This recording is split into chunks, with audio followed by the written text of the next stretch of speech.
Libra woman, the lover of balance and beauty. Episode 2, A Gentle Drift. Chapter 1, The Exhibit's Quiet.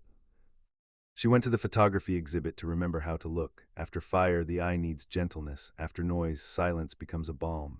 The gallery was a hush of white walls and small revelations, each image a held breath. She stood before a photograph of two hands reaching across a kitchen table. The light fell tenderly, as if the room itself wanted them to meet.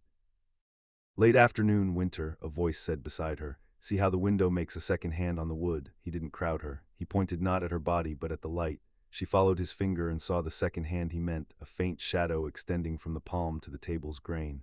You noticed what I felt, she said. He smiled like a tucked note. Cancer, she would learn. A man who listened first and answered second. His coat smelled faintly of cedar. A camera strap crossed his shoulder like a quiet intention. They moved together through the rooms. He didn't fill silence with proof of his value. He let the photographs do that. When a series showed street puddles reflecting sky, he said, I like when the ordinary borrows the miraculous. She liked that sentence more than she expected to like anything that day. They exchanged names on the museum steps, breath visible in the cool air. He held a thermos and offered her a cup. Ginger tea, he said, for cold hands and other conditions. She laughed, and the steam curled between them like a new script. They walked along the street without deciding to. He told her he volunteered at a community center on Thursdays, printing portraits for families who couldn't afford sessions. She told him about the notebook where she sorted her thoughts into columns labeled truth and care, then tried to make the lines meet. When they parted, it felt like leaving a room she had just made warm. He didn't ask for her number. He said, I'd like to carry on that conversation about light. She wrote her number on the lid of the thermos with a felt pen he produced from a coat pocket, as if he'd planned for the world to make space for small, important things. That night she read in bed with her lamp dimmed to a soft circle. Her phone chimed. A photo arrived, the gallery's exit door ajar, a sliver of street visible captioned, New Frames. She typed back, Same eyes. The exchange landed like rain on dry ground, quiet, necessary. They met again 2 days later at a cafe with windows that caught the river's shimmer. He listened the way the exhibit had, attentively, generously. When she spoke about old scorch marks, he didn't reach for a hose, he lifted a bowl. I make soup when I don't know how to fix anything, he said, cheeks coloring. I'd like to make some for you. She said yes, because yes felt like a gentle verb again. His building was tidy, plants in the stairwell cared for by someone who noticed when leaves drooped. In his kitchen, the soup simmered, carrot, ginger, a little lemon. He ladled it into bowls and placed one in front of her with both hands as if delivering good news. She took a spoonful and felt warmth travel through her like a map being drawn. He watched her with relief too tender to be performative. You look like you're returning, he said. They didn't touch much that first evening. He stood next to her at the window, naming constellations badly and laughing at himself. When she left, she found a folded card in her coat pocket. You deserve rooms that soften when you enter. She slept with the card on her nightstand, not as proof of anything grand, but as an invitation to believe in gentleness that didn't condescend. Chapter 2, Soup and Small Notes. Gentleness, it turned out, did not arrive once, it kept arriving. A paper bag on her doorstep one morning, soup jars with labels for late nights, for decision fatigue, for when you just want warmth, not advice. A note under the elastic, no response required. The lack of demand made response easy. She texted a photo of her spoon in the jar and wrote, warmth received. They developed a rhythm that felt human-scaled. He sent her photos of ordinary things dignified by attention, a child's mitten on a fence post, a chalk hopscotch grid softened by rain, a cat asleep on a stack of blank canvases. She answered with fragments from her day, a sentence overheard on a tram, I think forgiveness is a train I keep missing, a tile pattern that made her think about the geometry of choices, a recipe she'd never dare cook but enjoyed imagining. They kissed for the first time leaning against his kitchen counter while the kettle clucked toward a boil. His hands were careful, his mouth curious, as if intimacy were another photograph to be exposed correctly, enough light, enough time. She let her fingers find the line of his jaw, the soft place just below his ear where a pulse confessed itself. When the kettle clicked off, they laughed into each other's mouths, the world interrupting desire with errands. They did not mind. When they made love, it happened as a series of questions asked with palms and answered with breath. No rush, no performance, a rhythm that matched the hush after snowfall. He asked, here, and she said yes. He asked, like this, and she guided his hand, the conversation continuous even when it fell quiet. The lamplight made a small, safe theater of the bed. Their bodies moved with intention rather than spectacle, heat braided with regard. When he pressed his forehead to hers and exhaled, she felt a kind of anchoring she hadn't known she needed. After he tucked the sheet around her like a letter he wanted to address correctly, You are so bright, he murmured, not in awe that demanded repayment, but in gratitude for the illumination itself. She smiled in the dark, the compliment landing in a place that didn't ache. Days gathered, he walked her home in rain and didn't try to make metaphors out of the weather. He fixed the loose hinge on her hallway cabinet without announcing competence. When she had a difficult meeting, he sent a photo of a shoreline with the caption, "Tide comes in, tide goes out, you are the moon." It was earnest. She surprised herself by liking earnest again. She cooked for him once pasta with lemon and peas and burned the garlic. He ate it anyway, eyes kind, then confessed later with a grin. They laughed about it for a week, the joke gentle, never at her expense. In those early weeks, they built a small country with soft borders and clear customs. Ask, answer, soothe, allow. Yet she noticed a tendency like a draft at the base of a door. When he was tired, he asked, "What should we do?" with a weight that made we feel like you.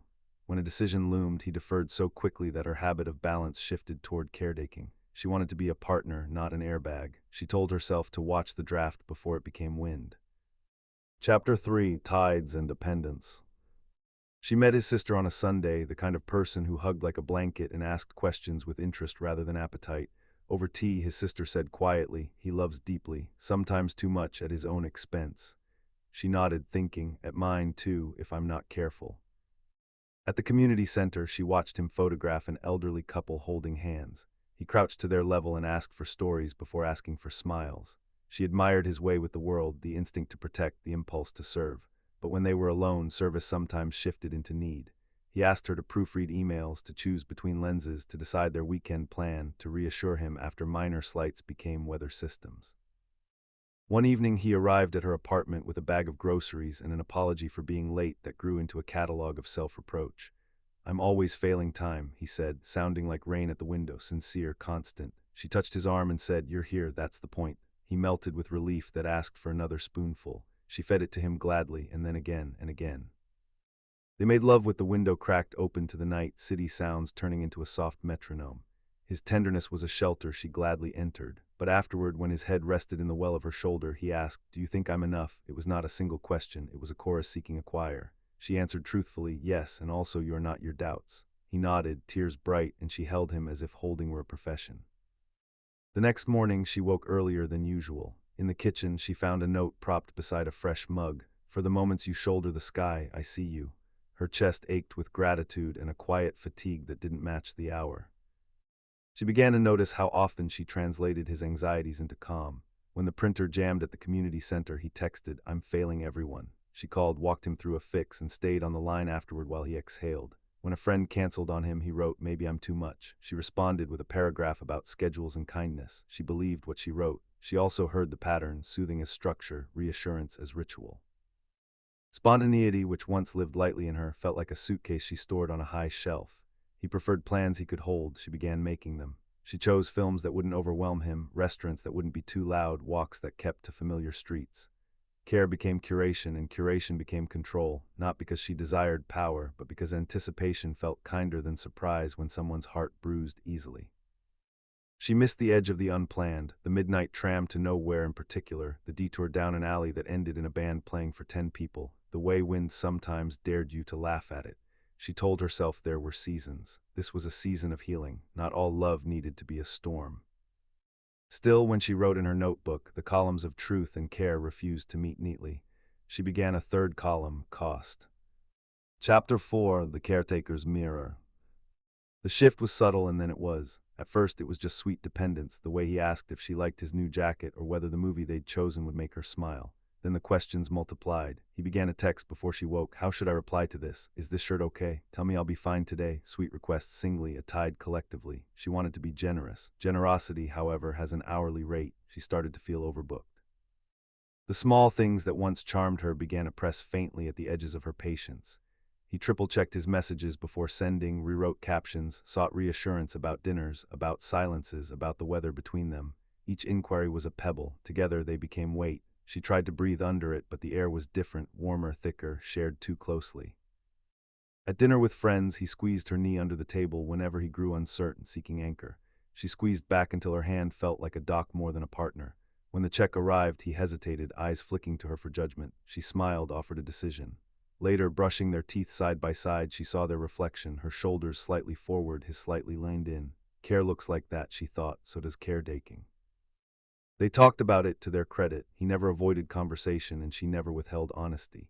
In bed with sheets rumpled around them, she said softly, "I love how you value connection. Sometimes the weight of it ends up in my arms." He nodded, earnest, distressed to distress her.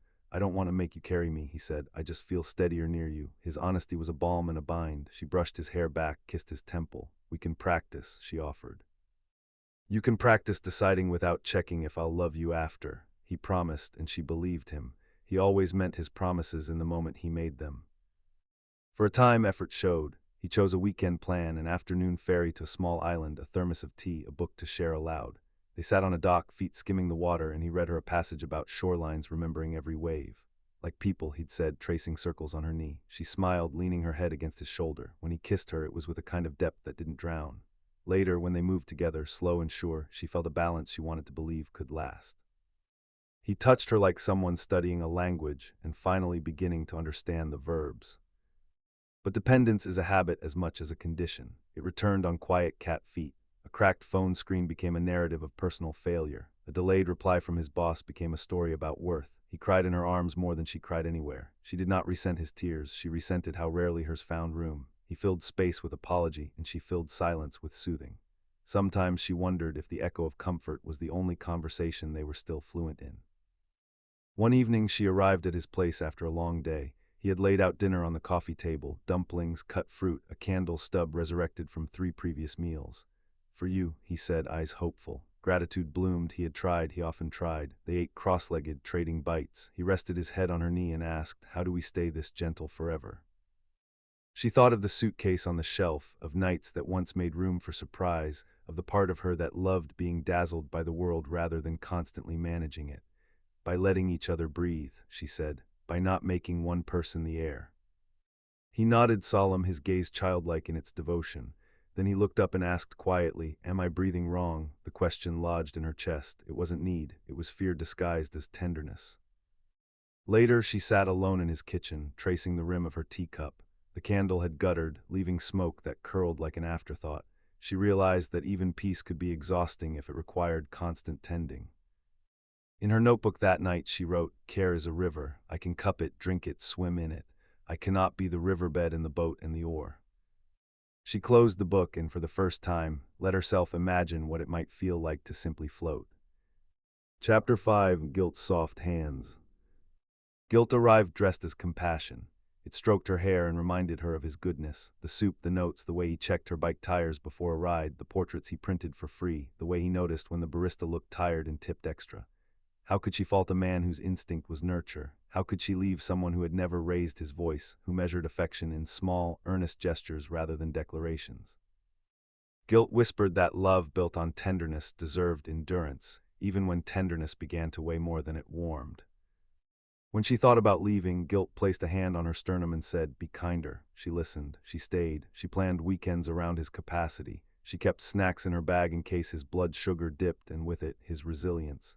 She adjusted the thermostat of their life to a temperature where he did not shiver. Every small accommodation was easy to justify, but together they formed a pattern.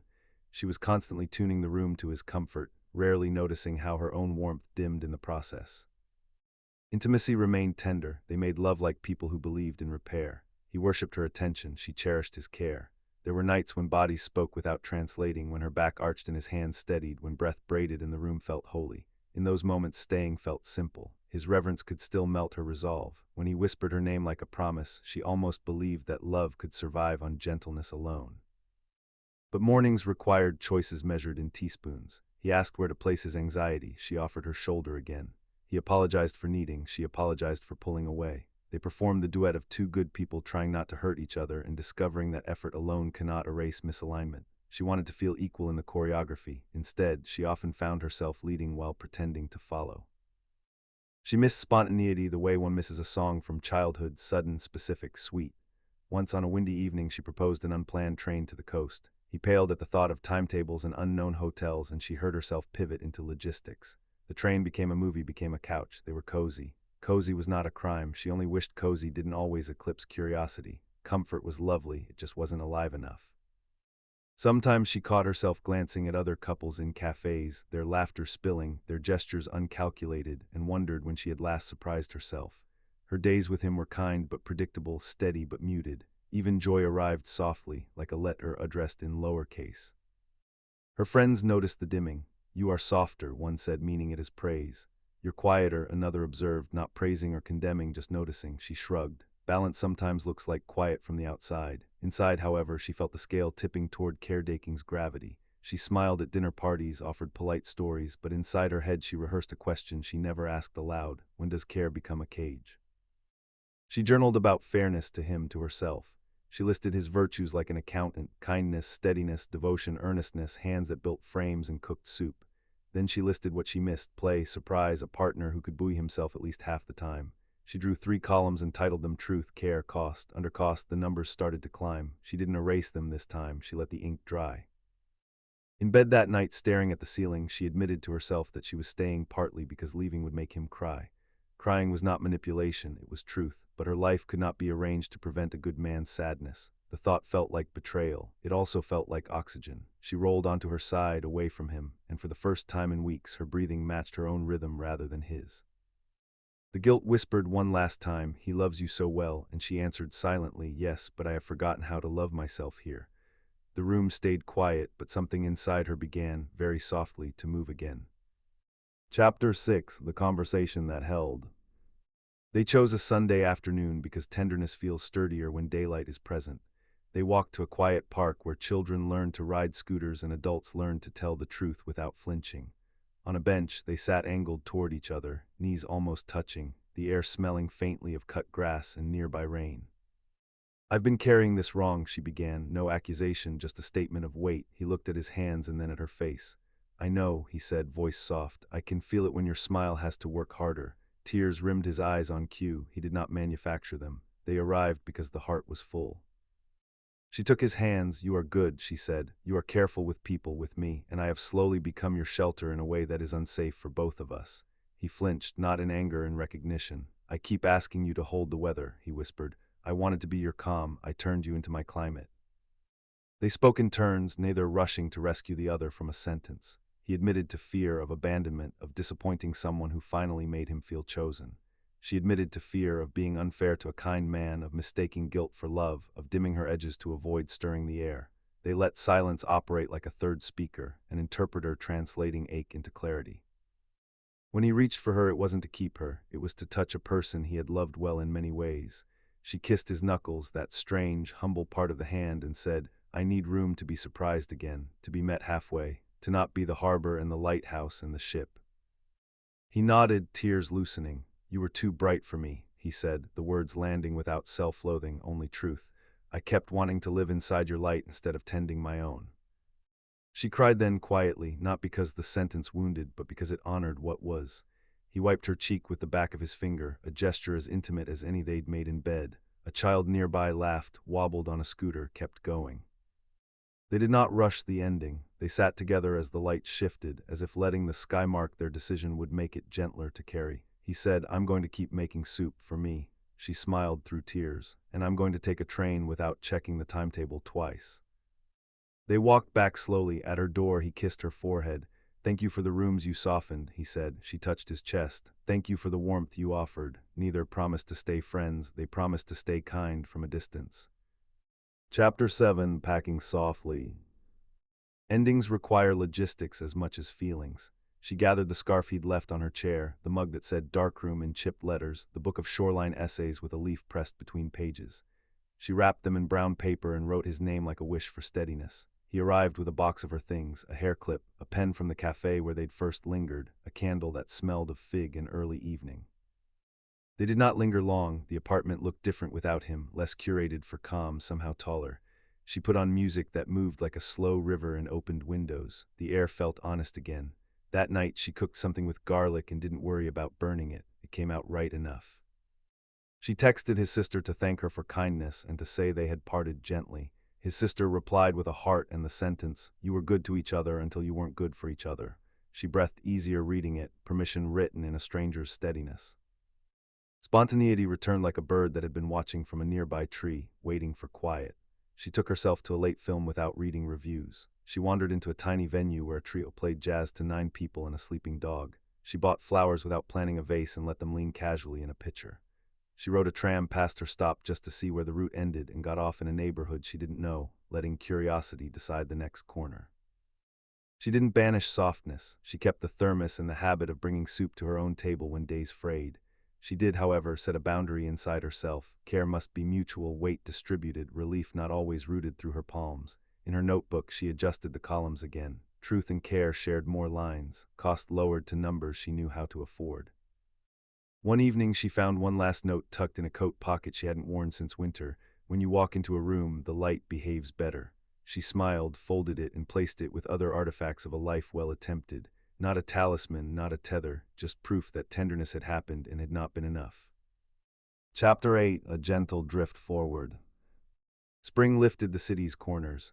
At a weekend market, she studied contact sheets at a booth, the photographer explaining how certain films render skin like a remembered kindness.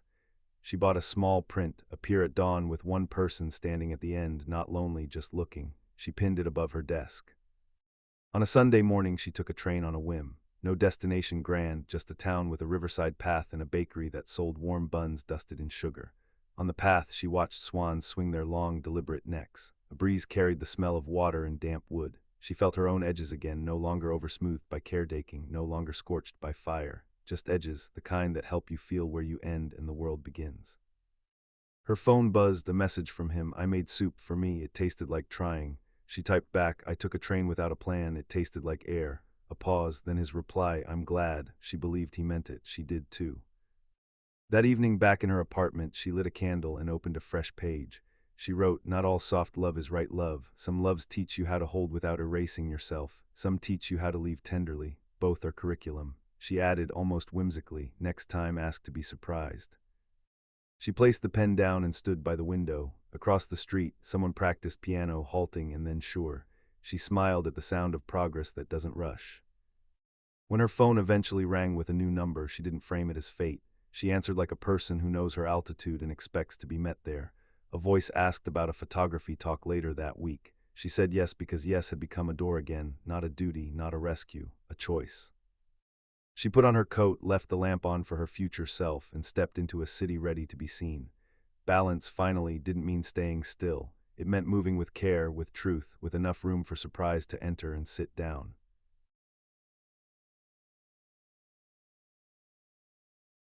Like this video, subscribe, more stories like this are coming.